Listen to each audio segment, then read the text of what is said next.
Class 9th science chapter 15। Next paragraph है crop production management. Crop production management का मतलब होता है फसल उत्पादन प्रबंधन।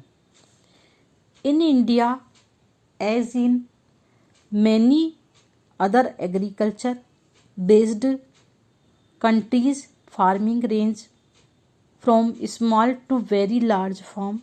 Different farmers thus have a more or less land, money and access to information and technologies. In short, it is the money or financial condition that allow farmer to take up different farming practice and agricultural technologies. कि जो crop production management फसल उत्पादन प्रबंधन की जो India है, ये India as a many other agriculture based countries की अन्य जो कृषि प्रधान जो देश हैं उनके समान जो भारत भी है, वो भारत में जो कृषि होती है वो छोटे छोटे जो स्मॉल जो फार्म्स है, छोटे छोटे खेतों से लेके बड़े बड़े फार्मों तक होती है। इसलिए विभिन्न किसानों के पास उनके पास जो भूमि है, धन की सूचना है या तकनीक इंफॉर्मेशन है, सूचना है या तकनीकी जो उपलब्धता है वो कम या अधिक हो सकती है। In short, in the money and financial condition that allow farmer to take up different farming practice and agricultural technologies। कि कृषि तकनीकों को अपनाने के लिए महत्वपूर्ण भूमिका निभाते हैं। मतलब जो धन है और आर्थिक जो परिस्थितियां हैं, किसान को विभिन्न प्रणालियों और कृषि तकनीकों को अपनाने में महत्वपूर्ण भूमिका निभाते हैं। ये योगदान जो है, there is a correlation between higher input and yield, thus the farmer purchasing capacity, the inputs decides cropping system and production practice. Therefore production practice can be at different level. They include no cost production, low cost production and high cost production practice. कि अब विभिन्न जो किसान होते हैं, farmers होते हैं, उनके पास विभिन्न किसानों के पास विभिन्न जो प्रणालियां हैं कृषि तकनीक को अपनाने की क्या है, महत्वपूर्ण भूमिका निभाते हैं। इसके अलावा कि उच्च शिक्षा और फसल का जो उत्पादन से संबंध है। इस प्रकार जो किसान है कि जो लागत क्षमता है वो फसल तंत्र पर और इनकी उत्पादन प्रणालियों पर निर्धारण करती है। अब जैसे उत्पादन जो प्रणालियां हैं वो विभिन्न प्रकार की इस तरह की हो सकती हैं कि जैसे किसान कितनी लागत क्षमता है, कितना मतलब वो लगा सकता है, वो फसल तंत्र पर और उसकी उत्पादन प्रणालियों पर निर्भर करती है। जैसे कि विभिन्न उत्पादन जो प्रणालियां हैं, प्रोडक्शन और प्रैक्टिस है, डिफरेंट लेवल की हो सकती हैं। They include no cost production यानी कि बिना लागत उत्पादन, लो कॉस्ट प्रोडक्शन यानी कि अल्प लागत उत्पादन, एंड हाई कॉस्ट प्रोडक्शन यानी कि प्रैक्टिस यानी कि अधिक लागत उत्पादन प्रणालियां सम्मिलित हैं। फिर नेक्स्ट पैराग्राफ है न्यूट्रिएंट मैनेजमेंट। न्यूट्रिएंट मैनेजमेंट का मतलब होता है पोषक प्रबंधन। पोषक प्रबंधन just as a need food for development, growth and wellbeing, plant also require nutrients for growth. कि जो अब जिस प्रकार हमें अपने शरीर के लिए, विकास करने के लिए, वृद्धि करने के लिए या स्वस्थ रहने के लिए हमको भोजन की आवश्यकता होती है।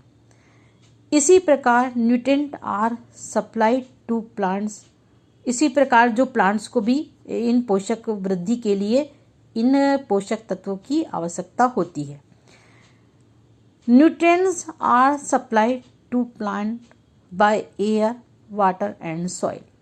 और ये जो पोषक जो पदार्थ हैं वो पौधों में हवा से, पानी से, वाटर और सॉइल से प्राप्त होते हैं। There are 16 nutrients which are essential for plant. पौधों के लिए 16 पोषक पदार्थ आवश्यक होते हैं। Air supplied carbon dioxide and oxygen, hydrogen comes from water and soil supplied to other.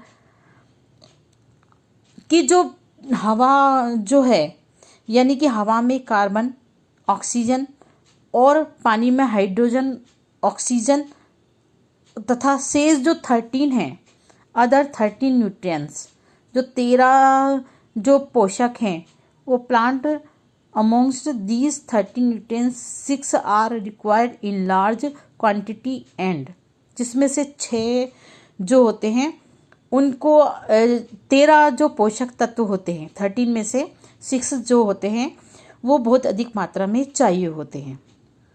ये अधिक मात्रा में इनको चाहिए होते हैं, इनको क्या कहते हैं, large quantity and are therefore called macronutrients. और जो इनको सबसे अधिक चाहिए, इन 6 रिक्वायरमेंट जिनकी आवश्यकता होती है पोषक तत्वों की, उनको मैक्रोन्यूट्रिएंट्स कहते हैं। The other 7 nutrients are used by plants and small quantities and are there called micronutrients की। और उसके अलावा 6 के अलावा जो 7 जो पोषक तत्व की कम मात्रा में होती है, मतलब उनकी आवश्यकता कम मात्रा में होती है, और इसलिए उनको क्या कहते हैं, माइक्रोन्यूट्रिएंट, यानी कि सूक्ष्म पोषक कहलाते हैं। तो इस प्रकार 2 प्रकार के न्यूट्रिएंट्स होते हैं, मैक्रो और माइक्रो। इसके अलावा deficiency of these nutrients affects physiological process and plants including reproduction, growth and sustainability to disease.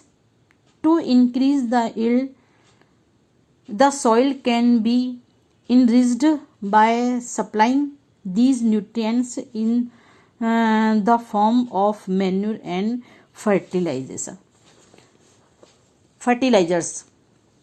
कि जो अब इन पोषक, ये जो पेड़ पौधों को जो क्या है, पोषक तत्वों की आवश्यकता होती है, और 2 प्रकार के पोषक जो तत्व है वो मैक्रोन्यूट्रिएंट्स और माइक्रोन्यूट्रिएंट्स होते हैं। उसी प्रकार इन पोषक तत्व की जो कमी होती है, कमी के कारण क्या है, पौधों में जैसे कि इफेक्ट क्या क्या प्रभाव पड़ते हैं, फिजियोलॉजिकल प्रोसेस यानी कि शारीरिक प्रक्रियाओं में सहित, जैसे कि प्लांट इंक्लूसिव रिप्रोडक्शन, जो उनकी जनन की वृद्धि है, या plant inclusive growth is susceptible to disease, और जो रोगों के प्रति जो प्रवृत्ति पर है इसका प्रभाव पड़ता है। यानी कि इन पोषक तत्वों की कमी होती है तो उनकी शारीरिक प्रक्रियाओं में, उनके जनन में और रोगों के प्रति जो प्रवृत्ति है उस पर प्रभाव पड़ता है। अधिक उत्पादन प्राप्त करने के लिए अब to increase the yield the soil can be enriched the supplying these nutrients in the form of manure and fertilizers कि जो अब इन अधिक उत्पादन प्राप्त करने के लिए मिट्टी में क्या है, खाद और उर्वरक, मैन्योर मतलब खाद और फर्टिलाइजर्स मतलब उर्वरक के रूप में पोषक तत्व को मिलाना आवश्यक हो जाता है। इसी प्रकार ये टेबल देखो, nutrients supplied by air, water and soil, जैसा कि अभी समझाया था कि सोर्सेज एयर के अंदर कार्बन और ऑक्सीजन हमको प्राप्त होती है, मतलब पौधों को प्राप्त होती है पोषण के रूप में, न्यूट्रिएंट्स के रूप में। और वाटर में हाइड्रोजन और ऑक्सीजन, और सॉइल में मैक्रोन्यूट्रिएंट्स जो बताए थे 6 की, जिनकी आवश्यकता ज़्यादा होती है, जिनको कि मैक्रोन्यूट्रिएंट्स यानी कि वृहत पोषक तत्व कहते हैं। Nitrogen, phosphorus, potassium, calcium, magnesium, sulphur, और उसके अलावा ये इनकी बहुत ज़्यादा आवश्यक मात्रा में ज़्यादा आवश्यकता होती है प्लांट को। उसी प्रकार माइक्रोन्यूट्रिएंट्स जैसे आयरन है, मैंगनीज है, बोरॉन है, जिंक है, कॉपर है, मोलिब्डेनम है और क्लोरीन है। इनकी आवश्यकता, इन जो 6 है माइक्रोन्यूट्रिएंट्स, इनकी कम मात्रा में आवश्यकता होती है। अब ये पोषक तत्व प्लांट के लिए बहुत ही इम्पोर्टेंट होते हैं, और इसके अलावा जब भी इनकी किसी भी जैसे न्यूट्रिएंट्स की कमी हो जाती है तो पौधों में इसका इफ़ेक्ट दिखाई देता है। इस प्रकार अभी तक अपन ने पढ़ा था जो प्लांट होते हैं उनको इम्प्रूवमेंट, मतलब जो क्रॉप है उसका कैसे इम्प्रूवमेंट किया जा सकता है, क्रॉप वैरायटी ऑफ इम्प्रूवमेंट की फसल के जो उत्पादन है उसको कैसे बढ़ाया जा सकता है, क्रॉप प्रोडक्शन ऑफ मैनेजमेंट, फसल उत्पादन का जो प्रबंधन है वो कैसे किया जाता है, न्यूट्रिएंट मैनेजमेंट यानी कि पोषण तत्व किस प्रकार किया जा सकता है, पौधों में पोषण कैसे किया जा सकता है। इसी प्रकार जैसे कि अपने को भोजन की आवश्यकता होती है, इसी प्रकार जो प्लांट है पौधों को वो न्यूट्रिएंट्स की यानी कि पोषक तत्व को की आवश्यकता होती है, और ये पोषक तत्व हमको पौधों को एयर, वाटर एंड सॉइल से प्राप्त होते हैं।